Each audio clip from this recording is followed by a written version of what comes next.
একটা সময় ছিল যখন আমাদের মন খারাপ হলে আমরা আমাদের চেনা মানুষের কাছে ছুটে যেতাম, গল্প করে মনের বোঝা হালকা করতাম। আর এখন সময়টা কেমন যেন বদলে গেছে, তাই না?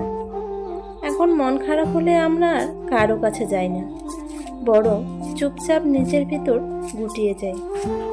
আসলে লাইফে ঠকতে ঠকতে আর মানুষ চিনতে চিনতে এক সময় সবাই বড় একা হয়ে যায়।